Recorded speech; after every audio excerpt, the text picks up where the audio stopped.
Good morning and welcome to Sunday Square Off. I'm Bram Resnick. A U.S. Senate seat in Arizona opens up about once every 20 years. That's just one of the reasons the Republican race to succeed retiring Senator Jon Kyl has become so heated.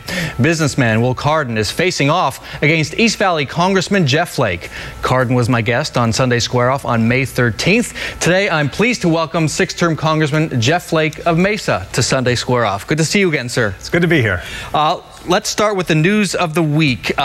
Still news today, immigration. President Obama's announcement, shift in policy. Here's how you responded to the president's announcement on your Facebook page. Here's what you said, quote, "There is no way to view the president's announcement on immigration without concluding that it was politically motivated. It comes just months before the election and on the heels of the administration's decision to redefine what operational control means on the southern border.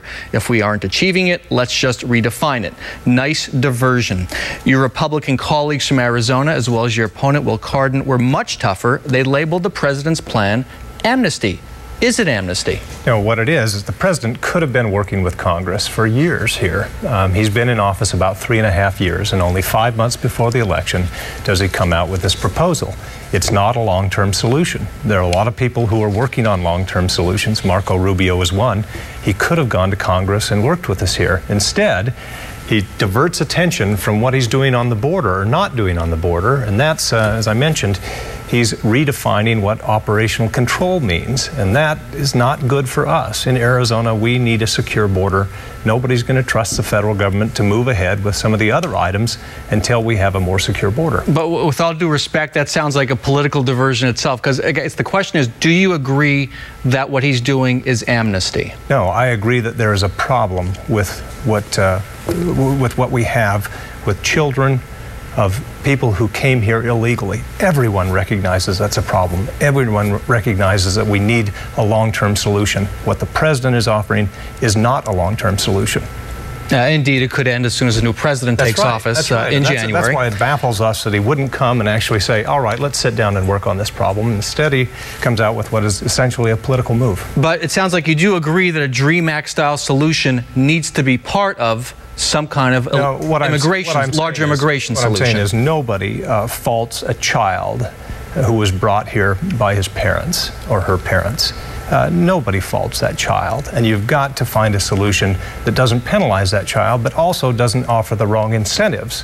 And so that's what we're trying to do in Congress, and the president's action actually makes that more difficult, not easier.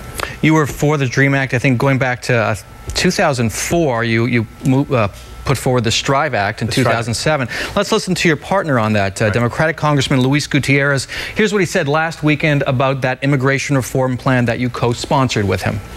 It was bipartisan, it was bicameral, and my colleague, Congressman Flake, was the co-sponsor with me, right? We did it together in the House. It was Flake, Gutierrez, and then when we took over the majority, it was Gutierrez, Flake. And now Congressman Flake is out there in Arizona campaigning as though that never happened. And of course, he'd like nothing better than for me to go and denounce him. Would you like nothing better than for him to denounce you because he didn't do it there? No, the STRIVE Act was not amnesty. I've never supported amnesty. I don't support amnesty. Amnesty is what we did in 1996. I'm sorry, 86, where you said if you can prove that you've been here illegally, but been here for 5 years, then you get a shortcut to a green card. That's amnesty. That's not what the STRIVE Act was at all. If you had to do it all over again today, or if comprehensive reform came up again today, would you move the STRIVE Act again? Because he's saying you flip-flopped and you're just backing away from this. Would you move the STRIVE Act again? That those of us who have pushed for broad-based immigration reform in Washington have been down that road, and it's a dead end. Until we get better border security, nobody's going to trust the federal government to move ahead with the other items. There are a lot of issues that need to be addressed with immigration reform. What do you do with those who are here illegally now, the 12 million or however many there are? How do you get better employer enforcement? What do you do with a temporary worker plan? There are a lot of things that need to be done. We'll realize, for example, once we get a secure border, that nearly half of those who are here illegally didn't sneak across it. We've got to deal with that, but nothing can be done until we have a more secure border. And that's why I've introduced with Senator McCain, Senator Kyl, this 10-point plan. plan that has a lot of elements on the border itself. And the question we ask every Republican who says that secure the border is, what exactly is a secure border? How do you define it? And I mean specifically. I've asked Romney that. I've asked everybody that. We don't get an answer. Maybe you'll be the first. I can give you an answer because we actually have it defined in statute. Or at least a definition from the Department of Homeland Security. And basically what it is, that if an illegal alien crosses a border, we have a reasonable expectation of catching them. That is a secure, that's operational control. That's what we actually have in the Yuma sector. 88 miles of the Arizona-Mexico border is the Yuma sector. We have what everyone, even local law enforcement there, Sheriff Ogden and others, consider operational control. And the problem is the Obama administration now is trying to change that definition to say that we can no longer achieve operational control in the Tucson sector, so let's just redefine it. So there is a definition, and it's if an illegal alien crosses, we have a reasonable expectation of catching them. The problem in the Tucson sector is that for every one that is apprehended, every illegal alien, 2 or 3 slip by. Those are the best figures we can have, and so that's the problem. We've got to make the Tucson sector look like the Yuma sector, and then we'll be okay. If comprehensive immigration reform came up again in Congress, would Senator Flake advocate for the same policies that Congressman Flake supported with Luis Gutierrez? If we have a secure border, if the local law enforcement in the Tucson sector, Sheriff Deaver and others say, this border is secure, we have operational control, then yes, we need broad-based immigration reform that takes into account the other items I mentioned. All right, and finally, the U.S. Supreme Court is expected to finally rule on SB 1070 this coming week.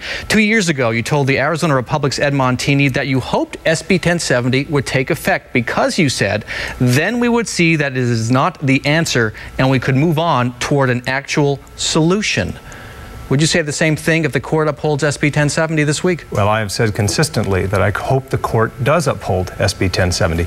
I had a problem with the original version, as did a number of elected officials and constitutional scholars. A lot of people forget that. But you said this. You said this in July after it had been. I'm coming to that.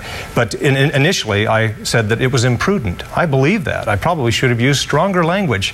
Gratefully, Governor Brewer and the legislature wisely went back and made revisions to those problematic provisions. Since that But you made these comments after those changes were made. What I'm saying is, after that time, I've said consistently that the federal government should not sue the state. Now, is it the overall solution? Absolutely not. There are a lot of things that we have to do, and the problem is, it's never been the issue to actually have a program where you can round up illegal aliens. We have backlogs for years and years and years of people who have been rounded up, and what do we do with them? They have to be offered some kind of due process. That's the rub, and that is something the state simply can't address because that's a federal issue. There's the big problem. And so what I was saying is, hey, local law enforcement should be able to have all the tools they can have, but the real problem here is that when you apprehend somebody and you find out that they're illegally here, unless they've committed crimes other than crossing the border illegally, they're basically released on their own recognizance and then given a court date years hence. And in the meantime, they're typically given work authorization or papers from which they can also get a driver's license. So that's the big problem, and that's what I'm saying. Okay, got to end it there. We have more of our conversation coming up, and a little bit later, I'll talk to the cop who led the baseline killer and serial shooting investigations here in Phoenix. He's written a book about MCSO's bungled investigations of dozens of sexual assault cases in El Mirage. The sheriff still hasn't told us what happened. This new book does. Stay with us.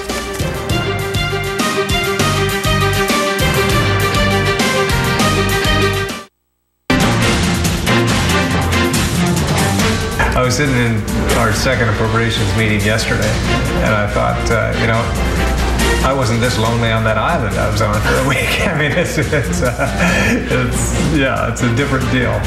For the past couple of decades, the only people who have sought an appointment to the Appropriations Committee have been those who want to bring home the bacon and who want to pass out goodies.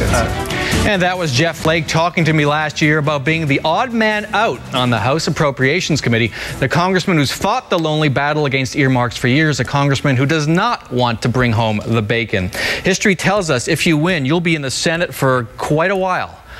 What are you going to do for Arizona if you don't want to bring home the bacon? Arizona is far better off when people aren't seeking earmarks. Earmarks have been the reason that Arizona has done so poorly in the transportation formula, for example. When I got to Washington, we were only getting 88 cents for every dollar we sent back in the transportation formula. Now we're up to 92. The reason that's been perpetuated is because members from delegations from donor states have been basically bought off by the chairman of the Transportation Committee. Now, your state will fare poorly, but at least you'll get some earmarks and you can cut some ribbons. Now, without those enticements, the starting point for Arizona and other donor states is 95 cents on the dollar. That will mean tens of millions of dollars more for Arizona in a flexible manner.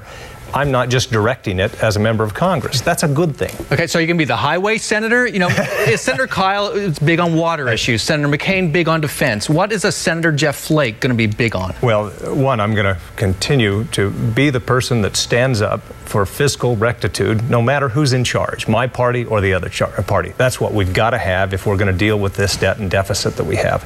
Also, Senator Kyle is leaving, having been one of the go-to guys on so many Arizona issues that come as a consequence of us being 83% publicly owned. You mentioned water policy, forest health policy, multiple use issues, things like the Navajo generating station. You've got to have somebody who understands those issues. I grew up in rural Arizona. I've been on the Resources Committee for 10 years. I understand those issues and want to work on them. So those are important. So that's where we could see a Senator Flake focusing a lot of energy. If you can, as tightly as possible, draw the sharpest contrast between yourself and your opponent, Will Cardin.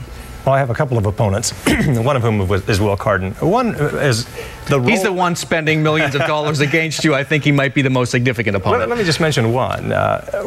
He talks about the role of a senator, and he said in one forum that he saw himself as the marketer-in-chief for the state. I can tell you, that's not the role of a senator, marketer-in-chief. The role of a senator is to establish a tax and regulatory environment under which the private sector can flourish and then get out of the way. You don't need somebody who considers themselves as the one who markets the state, because that's where crony capitalism comes in. That's why our budget deficit is as bad as it is, because people seeking special favors for certain industries or certain people, we don't need that. We need a senator who follows the Constitution, who says, my role is to create a conducive tax and regulatory environment. And that's what I've done in the House. That's what I'll do in the Senate. All right. I want to go back to a story that came up in the spring. It was about your lobbying work for at the time, the fledgling African nation of Namibia and mining interests in Africa. Right. Now, here's what caught my eye that wasn't really touched on. Namibia was a puppet regime of the apartheid regime of South Africa for many years. And so when you talk about mining in Namibia, you're inevitably talking about South Africa in that area. So did any of your work in the 1980s or 1990s, either for an employer or on your own, either indirectly or directly support that apartheid regime of South Africa? Not.